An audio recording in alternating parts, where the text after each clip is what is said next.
Hey again. guys, and we are back with Faz Radio after yet another YouTube thing that I'm going to blame on YouTube. I wanted to talk about the market, how it keeps going down. And then I asked Mr. Forged in Crypto here. Oh, sorry, we have Forged in Crypto and Mr. Titan here on Faz Radio today. And we're going to be He's talking about the flustered. down market. See, this was the part that I had on the previous one. He's all flustered. It's okay. Right? Anyway, I wanted Nate here to give us some hope. You know, tell us that everything's going to be okay. Everything's going to be okay. Man, that was Your a short job is done. podcast. See you guys later. Everything's going to be okay. Everything's going to be just fine. We chatted about this just a little bit. I've been around the crypto ecosystem for a long time. A lot of people know, I was exposed to it back in 2012. We mined it. This whole thing. I wasn't financially into it a lot. So, that first bear market in 2014, really didn't affect me. And I didn't even really know what was going on. So, I didn't have much reference to it. 2017, 18, the 18 bear market was completely different for me. So, I had a lot invested. I had, thought I was a genius, obviously, as a lot of my holdings increased to a boatload. I was dabbled in trading and stuff like that beforehand with legacy markets and whatnot, but that kind of pushed me to a point to really learn about the markets and the cycles and what's happening in the overall ecosystem. First off, this is a weird one, right? It's different when we start talking about the fact that this is the first time that Bitcoin's or crypto in general has gone through a recession. I know, it's not called a recession anymore, so we decided to change that. But regardless, Bitcoin and crypto have never been in this type of market before, and it's definitely causing a lot of angst in a lot of people. But in all reality, everything's cyclical, right? Nothing's going to zero. Nothing's going down to, where people get into trouble is they either overextend themselves with their investments, so they buy more than what they should actually buy, because if it's a risky investment, or if you're not sure what's going to happen, you gotta be careful with how much you're going to put in there. So either they do too much, and so when it starts to go down, they freak out, or the FOMO just gets to them. They might be okay with what they're at, but they're not okay with losing the percentage that they are. So if you've bought at 69K for Bitcoin, I don't even know what we're down right now. So you're down 71%. Ouch, right? So most people are freaking out about that, and rightfully so, but time heals all when you look at all markets. It's time in the market, not timing the market. So, well, I have a question for you. Yeah. So, okay, yeah, that's all fine and dandy. I'm going to play devil's advocate here, because there's a lot of people that listen to this that maybe have gotten into this for the first time, and some people, especially like the friends of anyone who's into crypto, they basically think crypto's over. Every time crypto goes down, I know the last time they thought crypto was over. How can you prove that crypto's not over? Because you're acting like that this is a cycle, like it's going to come back, and prove it. Yeah. Well, I mean, nothing's for certain, right? But in reality, when we look at the where crypto and Bitcoin have come, they are heavily into legacy markets now, Bitcoin especially, right? When you look at Fidelity is now, they mine Bitcoin. They own some miners, some mining companies. They actually will hold your Bitcoin, actual Bitcoin, in your 401k. That's a huge deal. They won't go over 20%, but I mean, they were freaking out. People were freaking out when they said 20%, but they're actually holding actual Bitcoin in a retirement account. BlackRock, right, just partnered with Coinbase recently. BlackRock's the largest investment company with $10 trillion worth of investments, and they just opened up an investment portal for their not what are they? The qualified investors within their investment portfolio. That's huge. We start talking about regulations and everything else like that, which people, if you're worried about crypto moving forward, it's going to get regulated, right?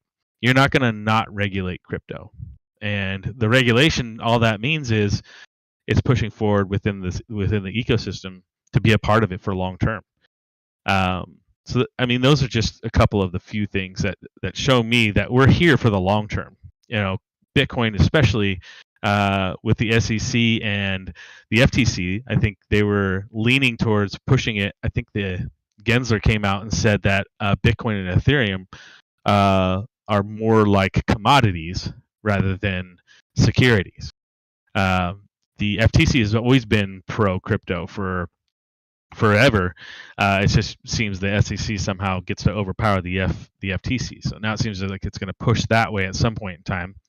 As regulations push through, that's huge. I mean, they're going to help push adoption forward, make guidelines a little bit clearer for people that are, have businesses in crypto or have investments within crypto. So there's a lot of good in that, and it actually shows that we are going to be here long term. What's holding us down now is the overall macro in the economic system. We've got massive inflation. The Bitcoin as an inflation hedge is pretty much dead, I guess. But the massive inflation, you got, the regulations that with crypto that's supposed to help, push kind of more of that to come through. But with macro so ugly right now, it's just drawing down crypto as well. So my observation. So there's another angle, and yes, I'm eating I seem to always be eating when we're here. You're always eating when we're doing these things. So I don't eat any other time.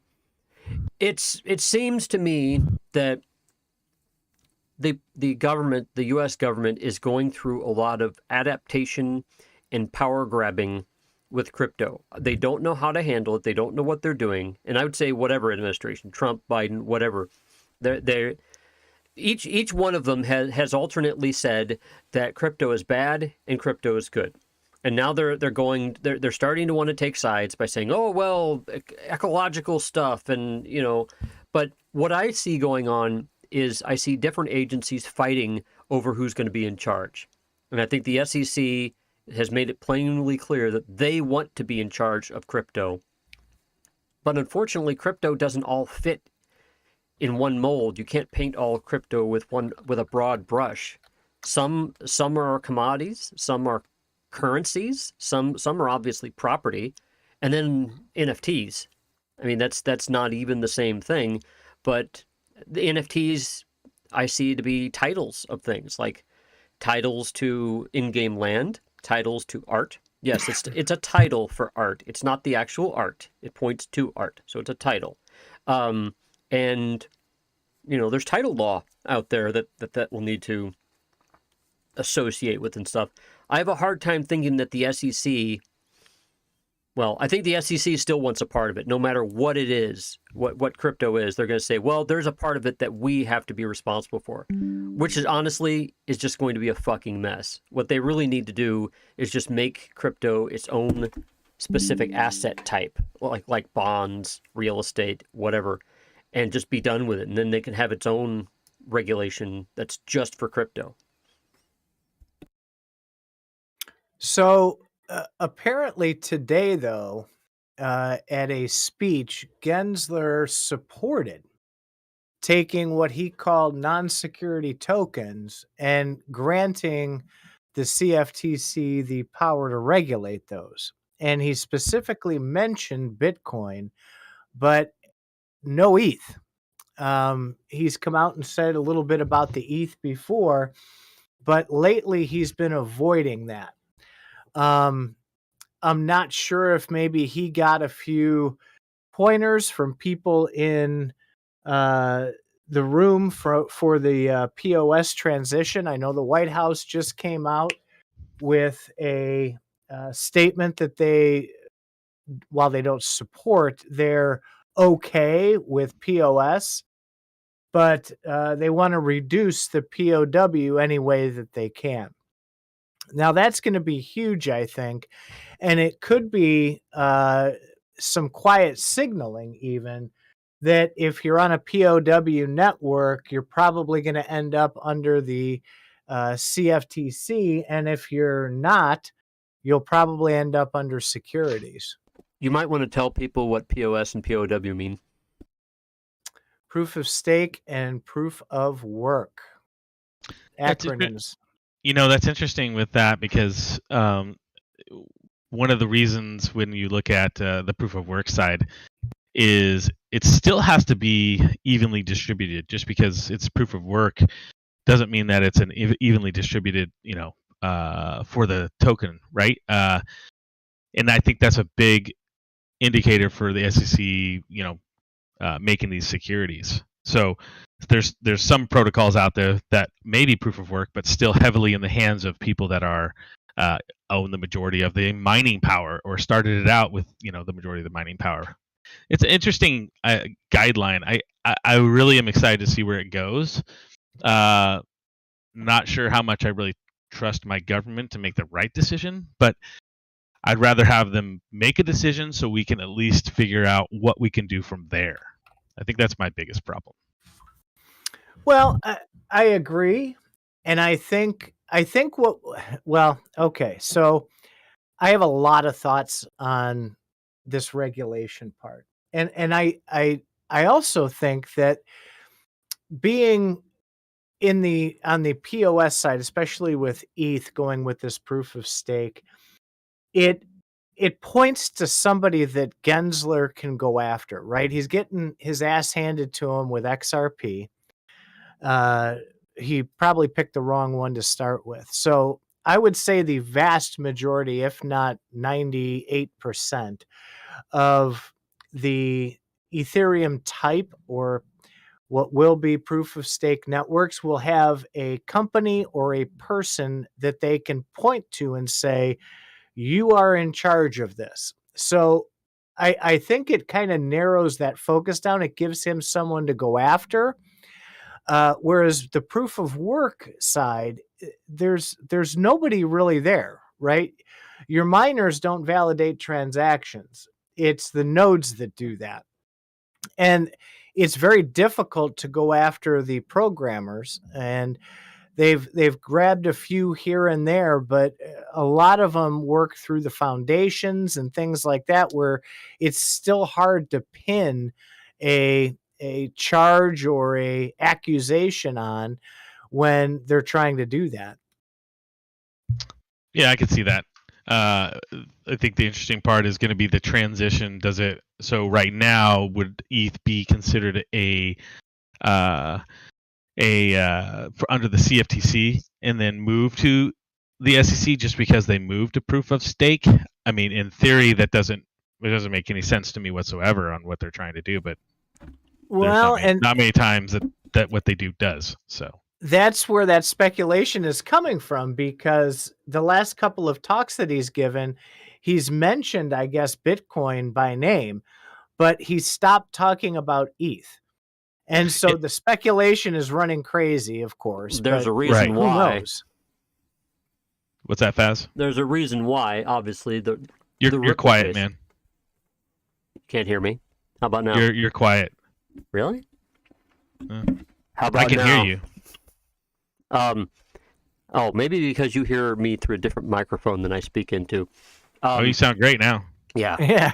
So there's a reason why, and that's because they're doing that Ripple case, which it's kind of funny. The entire crypto market is at each other's throats. The maximalists are all against each other and against Ripple. And it's funny because this case means everything for the regulation of the space. And they've been looking like total dumbasses. The SEC is looking like total dumbasses because they're literally arguing contradictions to be able to get their way. And it's becoming obvious that they're just holding things off, running down the clock so that they can figure out something to do eventually when the time comes. So what are they holding off for? That's the question. Well, they're holding off for other things their plots and plans, things to get in place. Maybe the Biden administration. I bet Somehow I bet that Joe Biden came in, he didn't know anything about crypto, and then the crypto lobby jumped up because they were gonna be a lot worse with crypto. And and then he made that executive order. I think he saw the crypto lobby and is like, okay, guys, just figure it out what you want to do. And I think that the SEC literally wants to go and talk. They all want to do their talking behind closed doors to figure out who's in charge, who's doing what, divide up all the spoils, and then they can start laying some stuff out. Then the SEC will be like, okay, then they'll give up the Ripple case. Or they'll just say, well, it doesn't matter anyway because now the new laws are saying that XRP is a security, despite what it might have been beforehand. Well, they want to keep Ripple off the market also because of that whole United States CBDC thing going on. What's that called? Fed Now? That's not even a CBDC. I know they came out today in that same speech that Titan was referencing and talking about how there are CBDCs are going to be, or actually, sorry, not CBDCs, just regular stablecoins are going to be a big part of the ecosystem. So they're going to be supporting that. I mean, I think they need to. Obviously, when you move down the route that they need stablecoins to, push into their own CBDC. Right. XRP, Ripple is using XRP as a stable coin in essence for its remittances. The transactions are so quick it pretty much functions as one. So I could totally see them saying that Ripple uses it as a stable coin, but XRP itself is not a stable coin. Maybe they'll call it a security. Well, all these things when we talk about regulations, I'm gonna roll this back around to what we wanted to talk about, which was, you've got a lot of people that are worried about the bear market, right? So when we talk about the regulations, I think when you look at what's happening overall, the regulations are a part of it. And if you are just in it for investment purposes, you want regulation because regulation is going to make it so it's accepted by all of your institutions. It's accepted by all of the your 401k plans and everything like that. So it's much more readily available, easy for people to invest in, and then it'll be a part of their investment portfolio. They'll be able to put in 2% into crypto, and then alongside their other 3% for gold or silver and all that kind of stuff. So that part, I think it is what it is. Whether you believe in it or not, I think overall with price wise, it's going to come with the territory. But we're just waiting on the overall ecosystem because we're running right alongside legacy. We haven't decoupled. We haven't turned into something different than a risk-on investment. Well, right? yeah. Then there's legacy who wants to, kind of keep their control over their fiefdom. They've got to buy in, or they've got to have time to switch. Yeah, for sure. I mean, that's what we're looking at. They need to have their ability to, get in and understand it and be able to educate people correctly to be able to know what they're doing. Right? It's so new. I mean, I talk to investment advisors a lot, and it's like they have no clue what's going on. Right? So. Well, they have incentive too with traditional finance. I mean, 90% of the traditional market derives commissions and kickbacks and all sorts of fun little ways to bring money into the system. Whereas crypto, it's hard to come up with a fee structure or how to modify it or how to make the money that they're used to making from the traditional stock market. Well, I think that plays a huge role in it also. Who do you hold your gun to? Basically, that's the problem with crypto, is they don't know who to target. Well, some can be targeted, but if somebody wants like Bitcoin only, right? I mean, how are you going to suck commission out of that? You can't. You would have to you'd have to add a fee onto that. Well, have you heard of, you know what that reminds me of? Have you heard of there was a story a number of years ago where Nikola Tesla apparently invented some sort of infinite renewing power. I forgot what it was, some sort of power generation thing. And He wanted some rich people to support him, to give him money to develop it. And the first guy that came along said something along the lines of, "Where do you put the meter?" And he's like, "What?" And he's like, "Well, you got to meter this stuff." He's like, "No, it's all free. It's we won't have a problem. You don't need to meter it because it's going to be unlimited power." And they weren't interested. Now that might be a folktale, but the whole point is somebody wants to meter all that shit, and nobody gets to meter Bitcoin unless you're actually supporting the ecosystem. So that's the question. Is governments are used to controlling everything. They want a person to point to so that they can prosecute. That's a point of their control, and so that they can meter, which is how they get their money. Yep. Well, a lot of it, and we don't have to go down this rabbit hole because we could spend all day here. But in reality, your proof of stake is generally far more centralized than a proof of work network. And that plays a huge role too, because it does tap them on the shoulder for that control part that you're absolutely right exists. And if they can get their fingers in there and even a small amount control part of that network, that's really what they're after. Well, do you remember when the internet first got popular? And I'm going to say 1993 is when I became more aware of the internet, shortly before it got popular in 1995. But the whole point of the internet was it was going to be a very fault-tolerant packet switching network where everybody is a peer. In a way, I won't say peer to peer, but it was everybody in a sense was a peer, and if one route was blocked or went down, it would go along another route. And I watched over the years, and as early as 1997, where trunks started popping up. Trunks were, of course, major thoroughfares for data to go through. Now everything's run on a fucking trunk, so the internet isn't fault tolerant anymore. But the reason that they made it into trunks was purely for control.